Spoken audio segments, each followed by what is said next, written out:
Okay,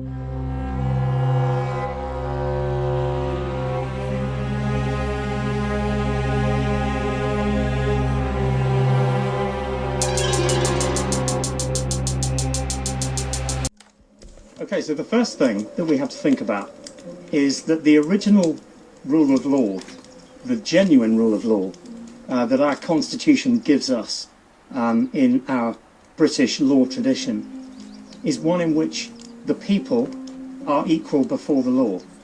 And that means it's an equitable system of law. Now, ultimately, what does that mean? It actually means that the people themselves can define the laws of their community. If the people actually take part in the act of defining the laws of their community, then you have equity. You have everybody being equal before the law.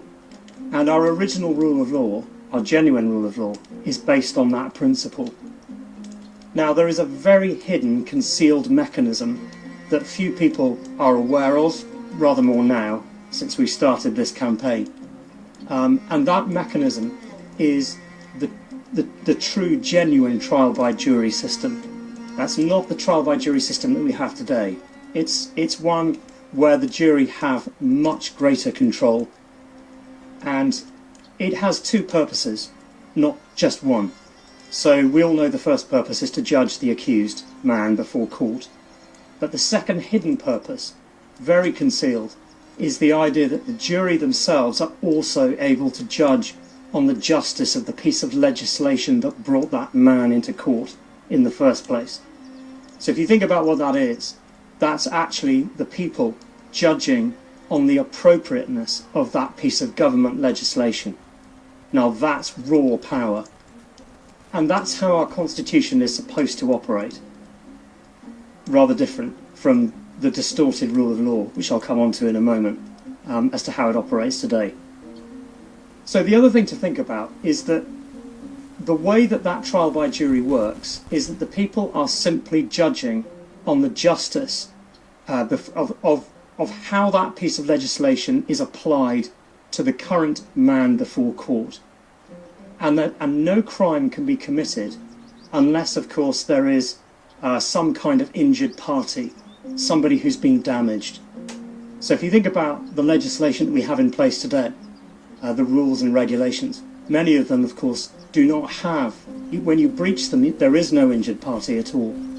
And under the principles of common law, you can only have a crime, and therefore you can only be punished, not only by your peers, by your social equals, but you can only have that if there is some specific injured party, somebody who's been damaged in some way.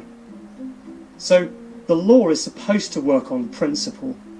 Now, that being the case, it means that from a legislative point of view, there would hardly be any legislation at all, because everything is about moral principle. It's about the principles, the moral principles, in the way that we conduct ourselves in life. And that's why you have to be judged by your social equals. And that's very much the rule of law is based on that principle. Now, what that does, if you think about it, is that it takes away the power to punish from government. Because if everybody is afforded a trial by their peers, trial by jury, that means a trial by their social equals, by the people around them in their community. What that actually means is that the punishing is only being done by our fellow man. It's not being done by a perceived authority, by a government. So that removes punishment from government and gives it only to the people around us. Now that effectively is a natural law tribunal. That's what you're ending up with. The other thing that you're ending up with is a complete free space or a free landscape in which we have the freedom to operate as we like. Because what you're really defining in natural law is what you cannot do, what is unacceptable. And that's what the jury are doing when they're making judgment, is that they are looking carefully, if you like, at the justice of the situation and seeing, is there mens rea in Latin, which means is there malice? Is there malicious intent on the part of the defendant? And if there isn't, you can't pass a guilty verdict. So people especially by today's standards, would largely be not guilty in most cases, because A, there is no there's no injured party, but secondly, it would be difficult to find that malice in most cases. So that is the principle of your common law trial by jury system. Very, very different from what we have today. And essentially what it means is that the government is all about being parked to the side and being reduced in their powers. They are there only to serve administratively the people. The other important thing to say, of course, is that the judge, that what we perceive as the judge today, is not a judge at all, but merely what we could call a convener, somebody who brings the proceedings together and makes them operate. But the judges, the real judges, are actually the people on the jury, the jurors. They are the judges. Otherwise, there wouldn't be any point in having a jury at all. And the last point, of course, to make is that there are actually 4 aspects to the case that the jury should be judging on, not just one. So we're told today that the jury only gets to decide the facts of the case. That's not the case. They're meant to be there to judge the facts, the law itself, as I've mentioned, the appropriateness of the legislation, possibly even the admissibility of evidence, and even the punishment.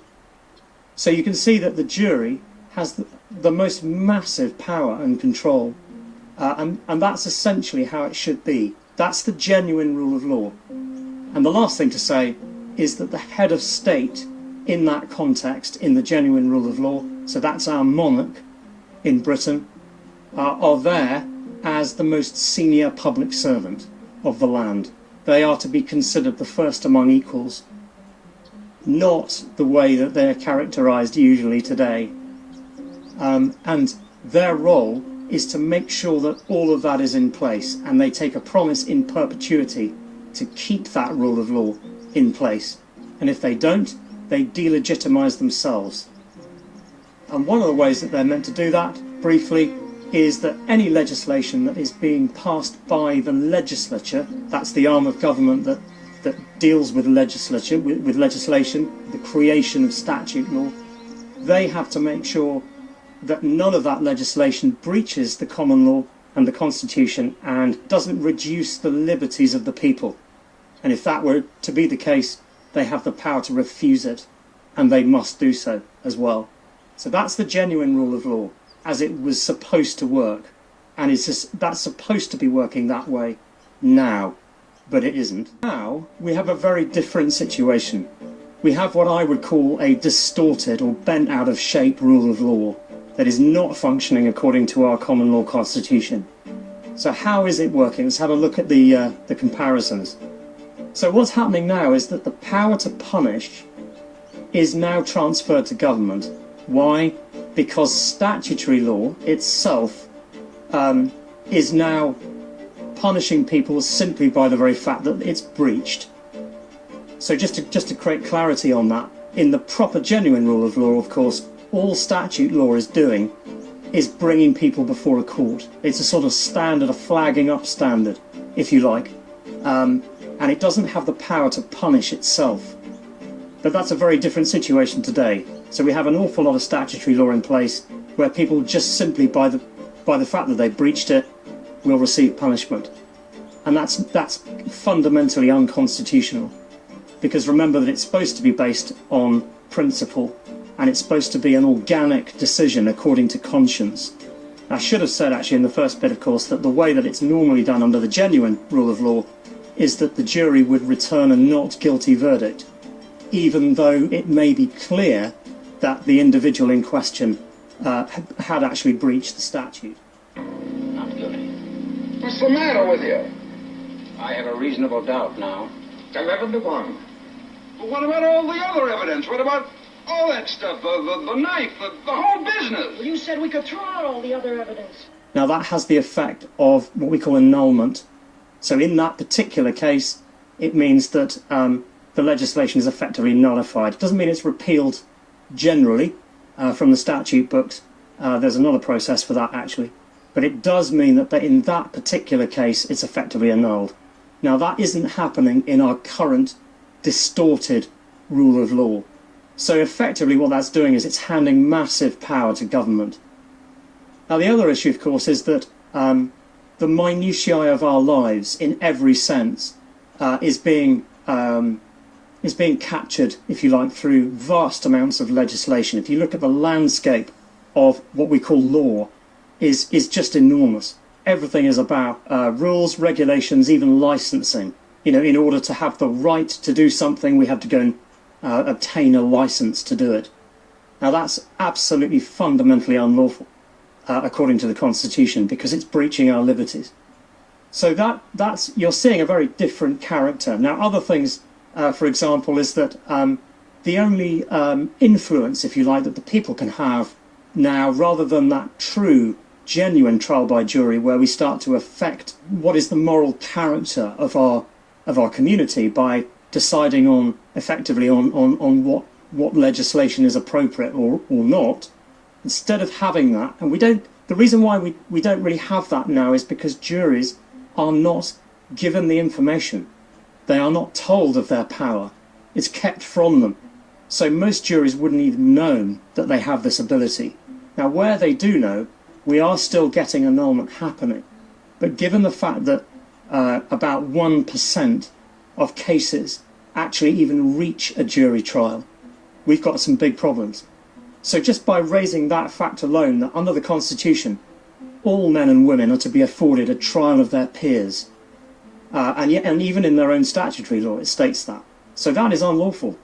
Technically unlawful under the Constitution, and they should be challenged on it. The other thing, of course, is that the head of state, the monarch, in our case, has largely been transferred into a sort of a ceremonial role only.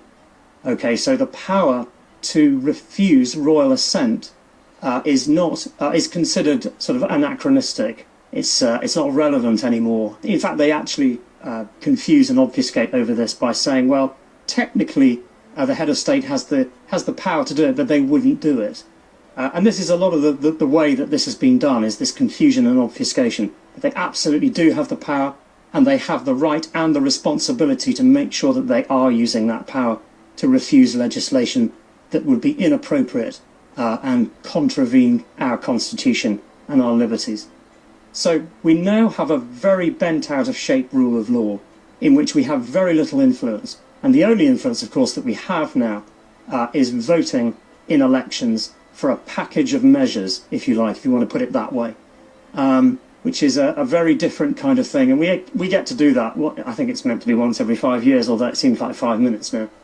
And that, of course, is a very different thing. So you compare that sort of level of influence with the full power of the people deciding on the appropriateness of government-created legislation, as it was originally.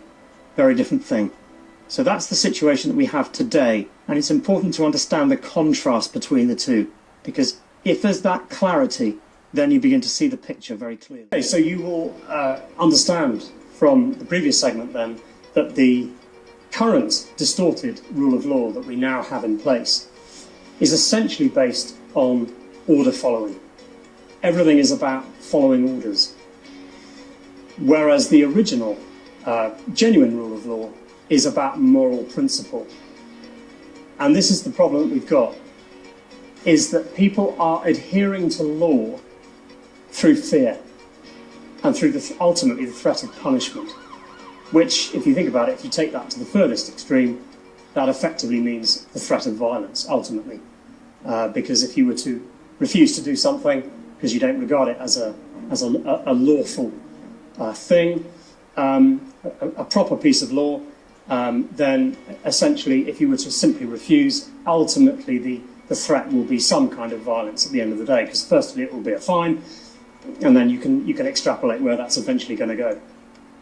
So ultimately it will always be a problem in terms of following orders. Now, if you think about how orders are being followed in society, it happens in pretty much three ways.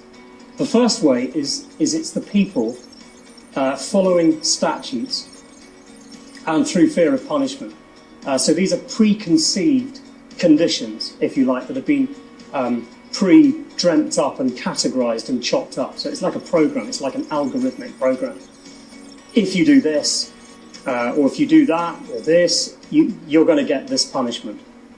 And that's fundamentally not how law works. Law is based on principle, as you know now, from the trial by jury discussion earlier.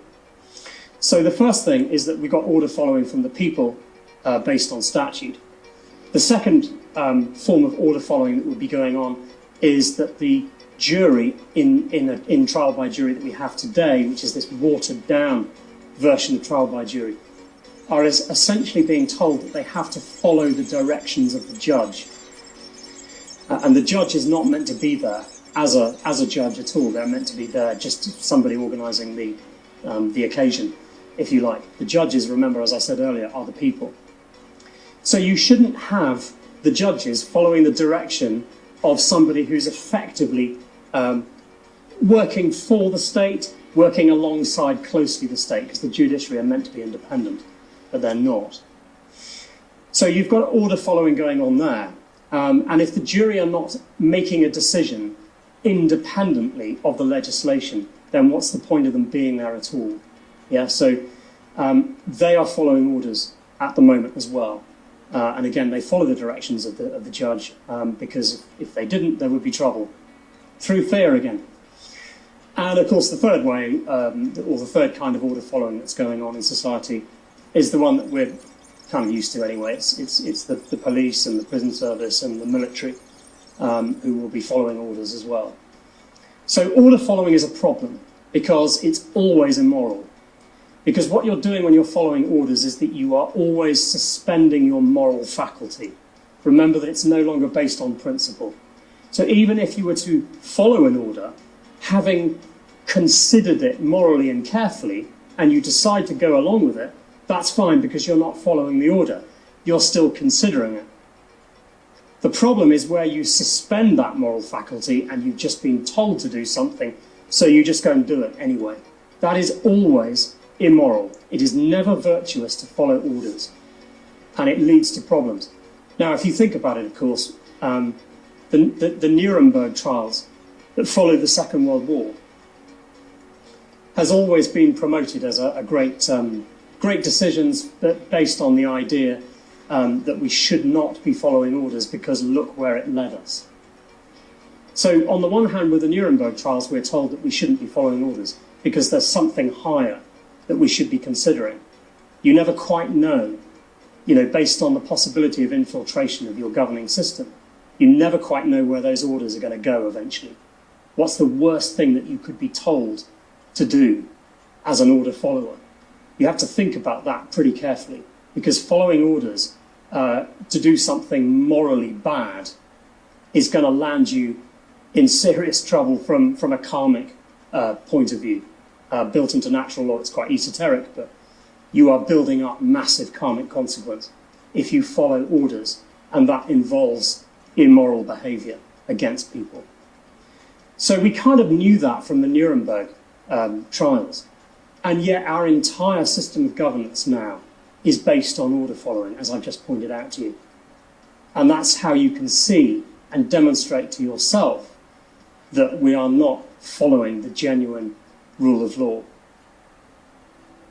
So having been through the areas that we have been through, you're now at a position just to reflect on the ultimate question, which is, who has the ultimate power to decide on law? Okay, so is it the people that get to decide on the moral framework of their community, on the character, the moral character of their community? Or is it the government that gets to do that? So if you turn that the other way around, you could frame the question as saying, is it the people that get to define the liberties that they have or they wish to enjoy? Or is it the government that gives them the liberties that the government decides they're okay to have and therefore would be able to take away again? See, that's the ultimate question. Yeah, so who has the ultimate power? Another way of putting it would be to say, can government do anything it likes? And by that, you're simply saying, can the government decide on punishment? And those are the things we've already been through, of course. And that's the ultimate question. So you'll realise that the original genuine rule of law that we talked about, with full, genuine trial by jury under common law, what that is a rule of law in which the people define their own liberties. They're defining the moral character of their community. In the distorted rule of law that we have today, you've got a system of order following and a perceived authority, which is really an illegitimate concept. So effectively, we've handed the authority, the ultimate authority, to this fiction or this figment of our imagination called government. And remember, it was the people that created government in the first place. The people are real in nature, living beings, and the government is just a concept, an abstraction of the mind. And you can't have the thing that we've created gaining authority over the people. Just doesn't make any logical sense at all. So that's the ultimate question. And that's really what the Constitution is giving us. It's giving us clarity about the fact that no, it's the people that define the moral character of their community. It's the people that get to do that. They are the final arbiter of law. Okay, and finally, we just need to consider what is our constitution in this country, in Britain. So the English constitutional tradition, which is what binds our government, comes from really the 1215 Magna Carta. Now, the 1215 Magna Carta, or the Great Charter, is the last written document that expresses our constitutional law. It has contained within it articles of common law.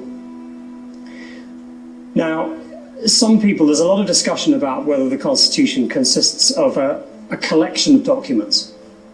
I would say no, because most of the other documents that some claim are usually statutory law. And remember that statutory law is created by government. So you can't have a situation where the government itself elevates itself into constitutional law authority by making changes to the Constitution, because effectively what that's doing is it's raising itself in power, and that's not lawful, it's not constitutional. Remember that constitutional law binds government. Yeah, the point of it is to provide us a set of standards inside which the government has to operate. So you can't have a situation where the government can write itself into constitutional authority. And therefore you cannot point to statutory law as an authority of the Constitution. You can still express it in statutory law, or express the same things that are in our constitutional law in statute, but you could never use statutory law as the basis for our Constitution. So where does that leave us? It means it leaves us with the 1215 Magna Carta, which was not statutory law. It was a treaty. It was effectively I see it as a one-sided promise. It can't be really a contract, because a contract suggests that it's something that's signed by the people as well, and you can't do that. So what it really is a one-sided promise on the part of the head of state, who is of course our most senior public servant, to promise in perpetuity to hold our constitutional principles in place. That's essentially what it was. Now, it's not the whole of the Magna Carta, really. It's only a handful of articles, of the common law articles, particularly Article 39, especially important, Article 40, Article 61, and you could point to one or two others, possibly as well. But those are the most important. So it's not a huge amount of it, but the 1215 Magna Carta is the last clear written document in which the constitutional law and the principles of the Constitution were written. Now, I say last because the Constitution didn't start with 1215 Magna Carta. It was in place well before that as well. and particularly in the time of the late Saxon kings, so King Alfred, Edgar, Edward the Confessor. These were the great late Saxon kings who were concerned about law, and they were heavily involved in making sure that these principles were in place. Now it goes back even further. So even 200 years before Magna Carta, Emperor Conrad of Germany, for example, was expressing almost exactly the same thing as was expressed in Article 39 of Magna Carta, almost the same text, in fact. And what he was saying was that the people have the power through the jury to judge freely, to judge independently, and therefore, in a sense, define the character of their community, define their own liberties. And it goes back further still. So the roots goes way back to ancient Greece, to the Athenian constitution in the time of Cleisthenes in 508 to 507 BC. This is early Athens, in which Cleisthenes, who was interestingly an aristocrat actually, stated or helped to put in place the principle that the people, through their exousia rights, were essentially the final arbiter of law. And so our constitutional law, if you like, goes way back that far. The other thing to say very quickly, of course, is that other common law nations that are based on the same English common law system, so that would be our common law countries. It's also the case with America as well, the United States. They are also based on that common law tradition as well. So it's any system in which the trial by jury underpins it. And it's really important to make sure that the genuine trial by jury, which has at its heart jury independence, is placed as the central pillar of the understanding of our constitutional law. If you miss that bit out, it's not really a democratic constitution anymore. Okay, so democracy, this is the last point, democracy is not something that is based on voting in elections. We're always taught to believe that this is about a majority vote, and we always think of democracy as that. And that's been a confusion that's been put in place, and maybe deliberately, perhaps. But the real heart, or the real central characteristic of democracy, is actually a mechanism that allows the people to define the legislation, to decide on the appropriateness of legislation in their community. And that principle extends all the way from maybe a shamanic village in the Amazon up to a sophisticated nation like ours. It doesn't actually make any difference. As long as you understand the central principles of a democratic constitution, then if the entire system comes down, at least the people know what they have to have at the heart of their community and how their governing system should work.